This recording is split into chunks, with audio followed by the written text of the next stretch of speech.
Good morning, everybody. Michael McGinnis here. How do we build character? Right? A part of who we are is who we choose to be, and that's that self discovery phase. So, we talked about with respect to the three phases: personal growth, self discovery, and then enlightenment. And in this case, this stage of self discovery is discovering who I am.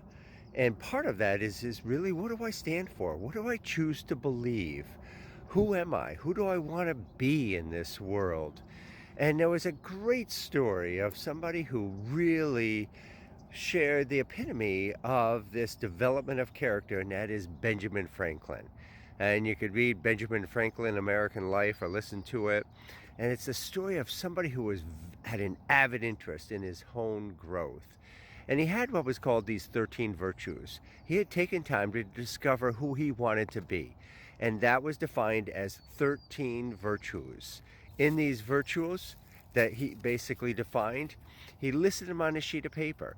And at the end of every day, he'd sit down and be able to evaluate how well he did that day with respect to who he wanted to be. That's that feedback loop we all need, right? That self-reflection to be able to examine, are we on the right path? Are we taking the right steps? And relying on ourselves as well as feedback from others to help us make sure we're being who we want to be. And I think it's a great story in terms of really looking at the power, that influence that gentleman Benjamin Franklin had in our world, in our society today. Lasting effective discoveries, impact and influence on the formation of the United States. Quite an amazing dude. And so the moral of this is to sit down and assess, what do we stand for? Well, you can Google, look at values, beliefs, and really begin to start thinking about, what is it that you want to stand for? And over time, as you uncover these and reflect on these, you'll come to find your primary values, traits, virtues, etc.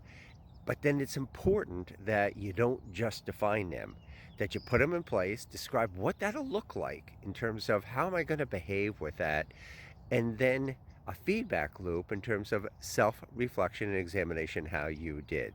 Great stories of how Benjamin used this. He'd sit down and very often identify where he didn't pursue or didn't live up to his virtues.